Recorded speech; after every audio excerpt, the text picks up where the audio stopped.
Hi everyone. Today we're going to look at the new scanner. Today is Monday the 12th of January, and today we've launched the new scanner. Okay, so the new scanner has a number of features, and I've featured these in a couple of videos before, but I'll just take you through it just so you're fully aware. So it updates a lot more frequently than the old scanner. It is updating incredibly quickly. If I just turn on tools, browser tools, web development, you can see here that it's applying changes all of the time. So there's constantly data coming in.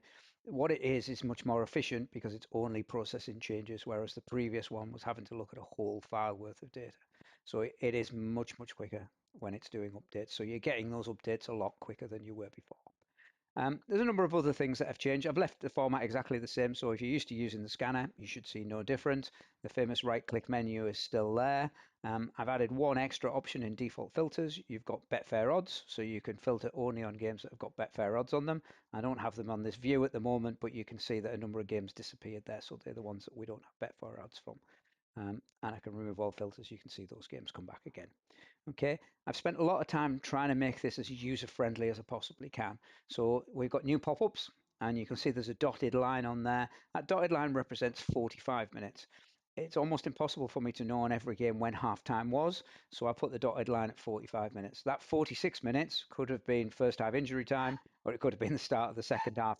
I've got no way of noting. So the dotted line just represents 45 minutes, but it gives you a real visual image of what's happened in each half, particularly if you look at a later game. So the pop-ups are nice and neat, very easy to read.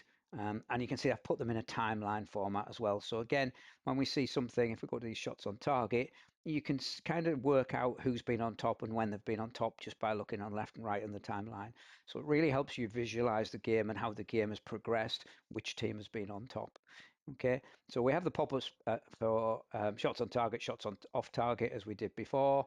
We've got it for corners, a yellow card, your corners and red cards. So if you go to red cards, you can see when they were as well. Okay, I've also improved the graphs. Okay, so the graphs are a lot smoother than they were before. So you can see your attacking pressure. You can see when the two goals were scored. As attacking pressure represents the previous 10 minutes, you can see it's completely zero until 10 minutes and then it starts. But again, you can see the flow of the game. And these are just a little bit easier to read than the older graphs where they're a lot smoother. Okay. The other thing I've added is we have XG as we have had before, but I've added an XG graph. So you can see the progression of XG as it's gone along as well. And yet that sometimes helps to visualize how a game is actually flowing, which team is on top. You can see here that the goal was scored and the XG went up because it was obviously a very easy chance. But some of the other graphs, so this one in particular, you can see that the home team scored very early on, but the away team have been dominating and created a lot of XG since then without scoring. So again, it's trying to visualize what's happened in the game and give you that good view of what's going on. You also see here that I've added XG to the last 10 minutes. Okay, so again, this tells you what's happened in the last 10 minutes of the game. And you can see that whilst, yes, that pressure's gone up, in the last 10 minutes, you can see there right at the top right hand side, the away XG is flattened out, but the home XG has increased slightly, and that's represented in this. Now, if I do a usual right click and do last 20 minutes, you can see that those figures change. If we do, since last goal, you can see there. And as we said, the home team scored very early in this game. And then from that, at that point, there was no away XG whatsoever. So it's all been generated from that point. So it's just trying to help you visualize the game a little bit better than you would before. So it's just a nice feature. So the other thing is I've added a lot of new data in here, and I will be adding some more data over the coming weeks. So if you click on columns, you'll see in here we've got total shots. You'll see we've got big chances created and big chances missed. If I put big chances created on there, and I've actually put a timeline on there as well. So again, you can try and read in the game. Big chances missed, obviously go in tandem with those. And you can see again here that we've got two for the home team, one for the away, and you can see the timeline on that. So again, it looks very much like Calgary may well sneak a goal before the end of the game. They're on top in possession. They haven't had as many shots on target, but XG is much higher, and you can see they've created a big chance quite recently. So probably one to keep an eye on. We've got fouls on here now, which we didn't have before. So if you're interested in yellow cards, you can put fouls on, and it will it will tell you how many fouls there's been, and you can work that into your yellow card bets if that's something that interests you. Okay, we've obviously got Betfair back in lay odds, no surprise there, so that you can see there we've got games with Betfair odds on them. We're having changed suppliers, so I have a new supplier for Betfair odds, so you will see a lot more games with Betfair odds on them as well.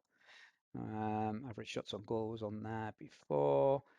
League position. Historical XG is an interesting one. So what we've done is we have each game, we have a team's expected XG and a team's actual XG. And this just tells you whether they're overperforming or they're underperforming.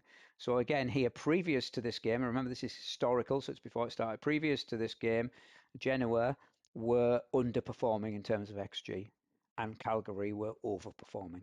So again, it's just a little marker that helps you, again, try and decide how the game is going to go. Remember, it's historical, but what we're trying to do is mix historical data with live data to give us the best chance of winning our bets. Okay, we can take that off. If we scroll down, what else have we got on here? I think that's probably it for now.